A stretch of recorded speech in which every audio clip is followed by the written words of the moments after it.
Vamos a hablar con alguien que es Luis Acebal, me dijiste, ¿me lo Sí, presentás? Luis Acebal. ¿Me presentás a Luis Acebal? Te presento al licenciado Luis Acebal, que es un viejo amigo, pero además es una persona que se desempeña como encargado de la cátedra de victimología en la Facultad de Psicología de la Universidad de Buenos Aires. Él es psicólogo y psicoanalista, y además es una persona que frecuenta los textos de Heidegger. O sea que tiene una connotación existencialista bastante importante. Buenos días, Luis, ¿estás en línea? Buenos días, ¿qué tal? ¿Cómo les va? Buen día, Luis. ¿Cómo andás? ¿Qué tal, Mario? Luis, mira, te convocamos acá porque estábamos tratando el tema de Satán, el origen de Satán. Estábamos en la parte histórica, pero hay un punto que nos había quedado colgado del programa anterior, donde nosotros planteamos la posibilidad de si el hombre tiene la capacidad de autodeterminarse, de dominar sus impulsos y ejercer su libertad, de no transformarse en una hoja en la tormenta a través de sus impulsos.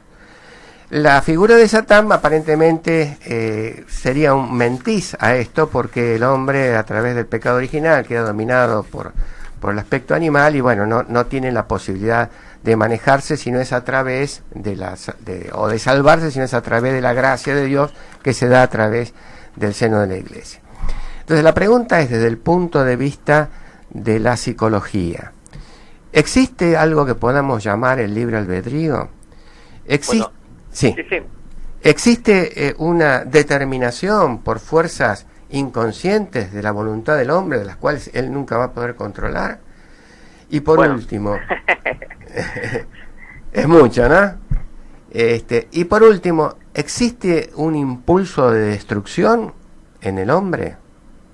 Déjame, Mario, que yo los estoy escuchando y por supuesto que la construcción de la figura del demonio y del infierno es una construcción histórica en el catolicismo que no está en los orígenes de sus creencias. Esto ha sido fechado y construido y es necesario también al concepto de expiación del pecado. Tanto es así que cuando Dante caminaba por las calles de Florencia, la gente se apartaba de él porque Dante había estado en el infierno. O sea, en esa época ya estaba absolutamente constituido la idea del pecado original, la expiación por la culpa y la creencia en un castigo eterno. Si el hombre tiene la capacidad de determinar su voluntad, las escuelas psicológicas te dicen que sí. Tanto Jung, que te habla del proceso de individuación, como Freud, que te habla de finalmente la sublimación de toda tendencia pulsional, y Lacan, que plantea el fin del análisis, cada uno a su manera y con su esquema teórico te dice que sí. El problema es que Freud plantea en El malestar en la cultura, que es uno de los textos más luminosos y más sociológicos que escribió Freud, a mi gusto, que el hombre en realidad, liberado a sus verdaderos deseos, tiene voluntad de humillar, violar, sojuzgar y aplastar al semejante. Wow.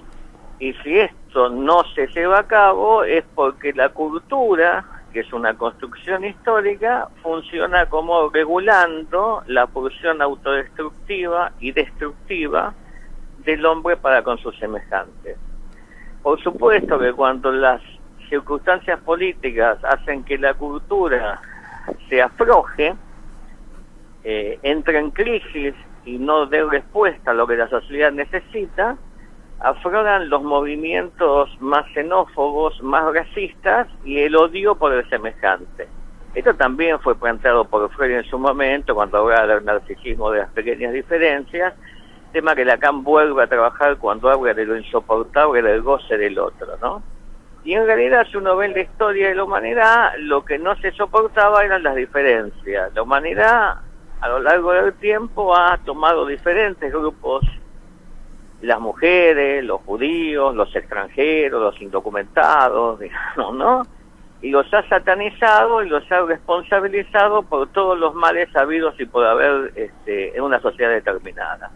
Entonces, volviéndose entrópica, apelando a los chauvinismos más retrógrados y más espantosos, se logra colocar el mar por afuera y deslindar de cualquier acción que tenga que ver con la responsabilidad al comportamiento social e individual. O sea, los malos son los otros, digamos, la pasión y las emociones desplazan a la razón. Absolutamente, porque constitutivamente en el hombre eso es así. Hay que hacer un esfuerzo para ser razonable y no emocional en la toma de decisiones. Luis, el psicoanálisis en esto, ¿cómo te ayuda a dominarte en ese aspecto? Bueno, en realidad lo que hay que decir, Mario, que no hay un psicoanálisis, hay muchos psicoanálisis y muchas formas de abordaje teórico de el inconsciente. Lo que el psicoanálisis, como se entiende habitualmente, plantea es que no hay felicidad absoluta y tenemos que transitar este mundo aceptando la idea de que nada es completo o para siempre. O sea, esto tiene muchos juegos de palabras, pero el mundo, como dice Freud, no está preparado para la felicidad. Esto que dijiste, Luis, lo insoportable del goce del otro, a ver, ¿cómo sería? Y vos fíjate, habitualmente el otro tiene feo olor porque come con mucho ajo, la otra es peligrosa porque ejerce su sexualidad de manera desenfrenada, el otro nos viene a boicotear la economía porque los inmigrantes trabajan por poco dinero. La famosa pregunta que se hizo en la década de los 60, una revista famosa, ¿dejaría que su hija se casara con un Rolling Stone? O con un negro, ¿te acordás cuando el tema te... por el cine, con la película de Sidney Poitier, ¿sabes quién viene a cenar? Sí, ¿te acordás cuando te decían, y si tu hija se casa con un negro? Bueno, acá hubo estudios se le preguntó a la gente si su hija se casara con un judío. Sí. O sea que... Los resultados no fueron demasiado cosmopolitas o urbanos como nos gusta pensar que somos, ¿no? Uh-huh. Ahora, Luis, desde tu práctica profesional, ¿vos podés en algún momento pensar que puede existir una fuerza sobrenatural que genere estas reacciones de tipo que describe la demonología, que hablen en otros idiomas, que tengan convulsiones, tengan poderes sobrenaturales, o son en realidad síntomas de enfermedades psiquiátricas que aparecen y que no se veían en esa época y no se podían tratar? Mirá, Mario, las convulsiones, el hablar en lenguas, el estar poseído, tiene mucho más que ver con la esquizofrenia, con la epilepsia, que con la creencia en entes demoníacos. Lo que pasa es que eso vuelve ahora. Vuelve de la mano de estas iglesias pseudoevangelistas. Digo pseudoevangelistas porque no son de la religión evangelista oficial, ¿verdad?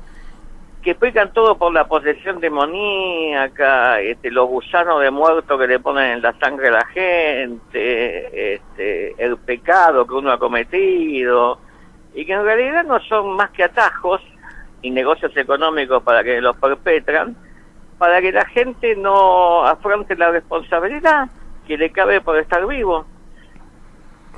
Sí, esto de estar poseídos, la verdad que a mí me asombra en el siglo XXI, ¿no? No, pero no, yo creo que con todo respeto, no debe asombrarte, porque este siglo XXI está muy lejos de ser el siglo de las luces, ¿no? Sí, más bien parece de la oscuridad. Sí, el iluminismo parece que lo hemos dejado bastante de lado.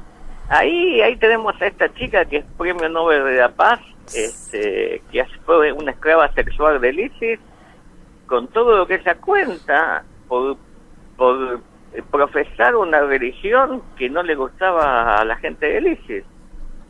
Sí. Ahí tenemos que la solución en todo el mundo es levantar muros para que los inmigrantes no pasen, ¿no? O hundirle los barcos en alta mar y que se mueran. El punto es que lo que estamos intentando analizar con Mario y a partir del leitmotiv del programa y del vapenciero y de la posibilidad de tener un pensamiento que no sea un pensamiento mágico ni un pensamiento dogmático, sino poder ser libres y elaborar nuestras propias ideas superadoras. ¿Qué está pasando en este mundo en donde se mezclan las derechas y las izquierdas y ya no tenemos claro en qué mundo estamos? Cuando tenemos una Francia absolutamente en llamas, con estos chalecos amarillos que tampoco sabemos bien si son de derechas o de izquierda, ¿tenemos una nueva revolución francesa? No sé. Yo soy un admirador de la revolución francesa. Justamente. No creo que estemos en esto. Me parece que a veces hay movimientos marginales. Esto lo vemos bien en la Argentina, ¿no? A veces hay movimientos marginales, pseudo-delincuenciales o delincuenciales, que salen a la calle con reivindicaciones inmediatas, no políticas, y que son titiriteados por grupos en este punto son iguales, la extrema izquierda y la extrema derecha, que no creen en el sistema democrático. Sí, el punto es que no creen en el sistema democrático, pero tampoco hay una alternativa superadora. Bueno, la alternativa de estos grupos es el mesianismo. Nosotros tenemos que plantearlo desde otra perspectiva, ¿no? De los derechos humanos. Nosotros tendríamos que plantearlo de otra perspectiva, ¿no? Los derechos humanos, el libre pensamiento. Pero si uno cree en los derechos humanos, el libre pensamiento, en la democracia, en la alternancia de los gobernantes, todos estos sistemas se ubican en justamente las antípodas. Tiene que haber un líder que es irreemplazable, ¿no es cierto? Tiene que estar 4, 5, 6 mandatos de gobierno hasta que se muera, y tiene que haber una toma de decisiones que pase por él. Pero no estamos volviendo a las teocracias, sino estamos volviendo a necesitar un padre que nos diga qué hacer. Es que si nosotros nos fijamos, la Revolución Francesa fue hace muy poquito en la historia de la humanidad. Antes teníamos las teocracias que usted señala, y estamos volviendo a esto, por supuesto. Es un movimiento de reacción, esto es de retroceso, de regresión. Absolutamente. Y dijiste, cuando hay crisis y cuando no hay respuesta, aflora el odio. Por supuesto, el odio por el diferente. Y al diferente no se lo discute, se lo combate. No, imagínese esto esto pasa en todo el mundo, porque Francia no es Brasil, ¿no? Sí, pero sin embargo está viendo más o menos parecido. Está viendo algo más o menos parecido. Claro. Bueno, Luis, te agradecemos mucho, realmente nos has esclarecido y te vamos a volver a llamar. Sí, nos quedan muchas más preguntas. Nos has abierto bastante la cabeza como para poder pensar muchas otras cosas. Cuando quieran, igual permítanme 30 segundos más. Cuando yo hablo de estos temas con mis alumnos en la facultad, mis alumnos me dicen que es un sistema de pensamiento pesimista, ¿no? Que frente a esto parece que no hubiera salida.